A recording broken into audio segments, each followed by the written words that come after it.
Think about it, if you want to dominate and control a planet, this is the ultimate weapon to do that. So the Irish media now are normalising weaponised air as a reality that we must get used to. They're blaming car emissions and coal pollution, but there's no mention of the elephant in the room, the hundreds of millions of tonnes of substances being sprayed into our atmosphere every year, like aluminium oxide, which David Keith and other geoengineering proponents are proposing spraying into our skies. They will never admit these programs are going on, but we know they are going on because 2004, the Civil Aviation Authority in the UK conducted an investigation into cabin air quality, and one of the peak materials found was aluminium. So what the hell is aluminium doing floating around up at cruising altitude?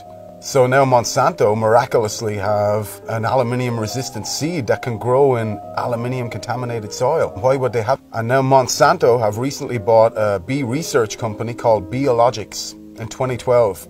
And they have genetically modified a bee that can only pollinate Monsanto crops. And also, this bee is resistant to all pesticides. So why would they want to design such a Frankenstein creation? Unless they knew of a problem that already existed or a problem that was in the pipeline.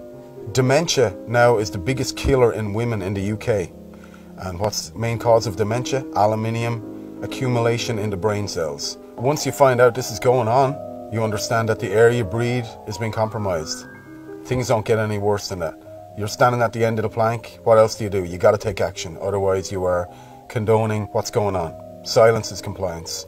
So, we got to speak out.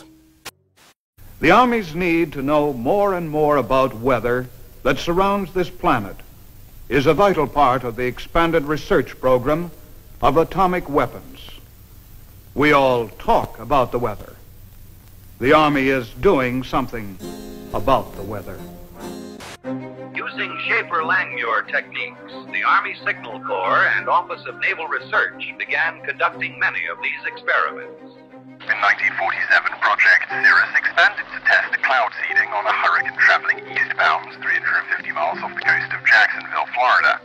They dropped 80 pounds of dry ice into the raging storm, only to realize that the hurricane suddenly changed direction and began traveling back towards the United States. Savannah, Georgia was hit by record-breaking winds of up to 85 miles per hour. More than 1,500 people were left homeless, and at least 2 people died. The total damage was reported in the millions of dollars, and the project and its participants were blamed for what happened. On the night of the 15th of August 1952, the worst flood in British history swept through the tiny seaside village of Lynmouth.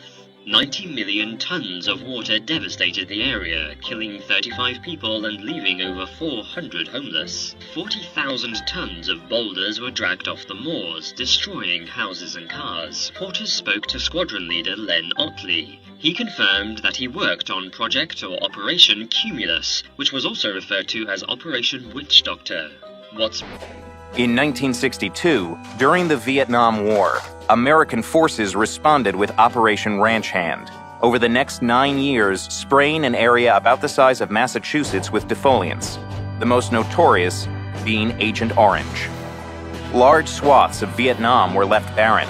Enough food to feed 600,000 people for a year has been destroyed. Despite this sudden devastation, U.S. officials said the spraying created no lasting harm. Milton Ross, a Special Forces advisor near Pleiku, has a son born without the tips of his fingers. My name's Jack Falsrock, and I'm Madra Maui. I grew up on the east side of Mount Shasta. We went out and hunted and gathered all of our food all the time. That's when I first started noticing that something was wrong with the earth. You don't have to be a scientist to understand that. And when you disrupt that, when you keep putting these clouds in between the earth and the moon, you're going to disrupt the whole world. You're going to disrupt man, you're going to disrupt all these animals. That's why it's not good to change the weather. The weather's how it's supposed to be. It's like what they're spraying over there with the mosquitoes. They say those things so they can scare people, so they can continue doing that. And that's all they do, is scare these people so they can, oh, we got to do this, we got to do this. And there's nothing to be afraid of in here. Everything was created beautiful. Are you not happy, go some other earth. Go over there, get on your plane and go somewhere else. They stopped spraying the chemicals. We can heal we will heal ourselves just like the earth will heal. If they stop those, if they stop the chemicals before it's too late, and people really begin to understand, you know, really understand. I know that people accept the sky the way it is now because they're so used to it, and it's really sad. We should stop using all the chemicals that we use, and trying to control the things that we shouldn't even control. Quit using the chemicals. Quit using the chemicals in the sky. You're going to wake up one morning and you can't breathe, then what are you going to do?